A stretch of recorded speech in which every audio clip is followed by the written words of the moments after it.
billions and billions of atoms spinning zillions of miles an hour.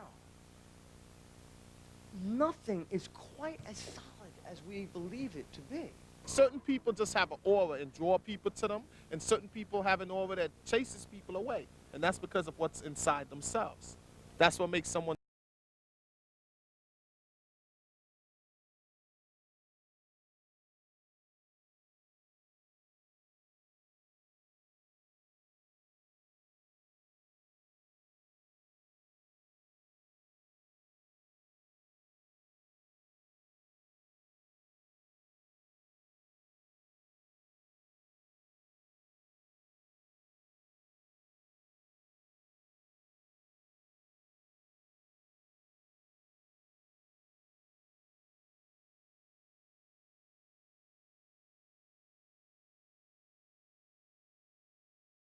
When you bring up prejudice, you think that it's just a black and white or a religious thing.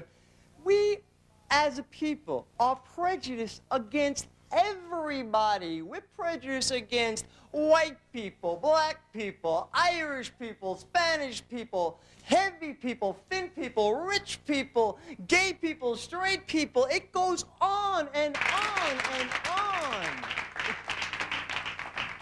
For us to change individually and as a species, we have got to rise above this. One of the most tragic things that goes on in our society is the prejudice that we experience, okay? You can't, it's like we're wrestling in the gutter. You can't start looking up until you stop looking down, man, and we have to stop looking up. If you could have any kind of life for yourself that you could envision, what would that life be like? It'd be life where everyone would like get along and live in harmony and peace. Prejudice is something that is so thick in our society, it's in the air, man. You can feel it, you can taste it. You hear bigoted remarks, racial slurs everywhere you go, every day on every street corner you hear them. I'm simply standing up here saying it's got to stop. I would love to see whites hugging blacks, blacks hugging whites, and we just be as one, you know, one big happy family, because there's no way I can escape from being with you in everyday's life. There's no way you can escape from being, I mean, we got to be as one, you know. This, I mean, it's there. There's no escaping it. I mean, so we might as well face it, understand it, and try and live with it. Bottom line, you know. Thank you very much for your cooperation. There is not a problem acknowledging the differences between us. The problem is when we assign quality values to those differences and say that one is better than the other. We are all unique individual expressions of God and of life. And it is our diversity that makes us beautiful. We have to change, but what is the viable solution? As individuals, how do we start now to do it?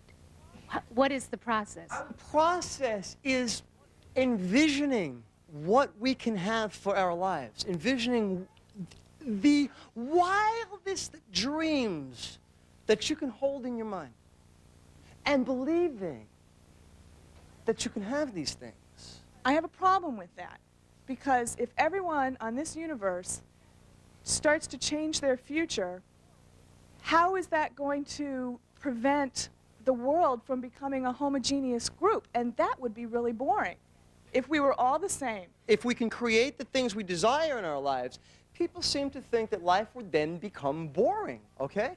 I'm saying that that is the beginning of living, truly, that we haven't really begun. I'm saying that we are each unique individuals. If we didn't have to worry about all the things we worry about, we would be free to follow what is in our hearts. I love that you are doing something out here that is so outside of, like, you know, mainstream society.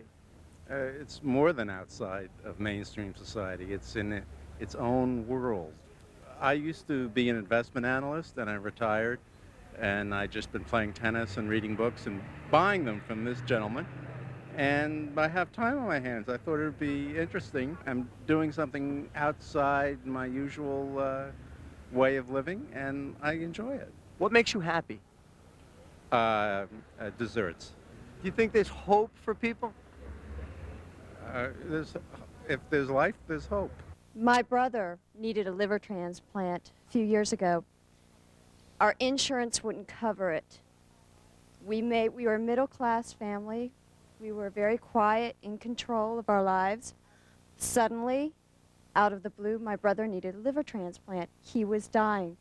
He had 2 weeks to live. Our insurance absolutely would not cover the operation. $250,000. Well, we couldn't get Medicaid. You know, we were middle class. We made just a little too much for Medicaid. And we didn't have enough to cover the operation, $250,000.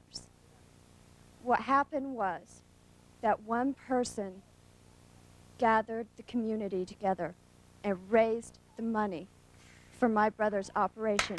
So point being, thank you. Point being, like this gentleman over here earlier was saying, who's going to do it? Who is going to get everyone together? Who's going to start things? Well, you can. Anyone can.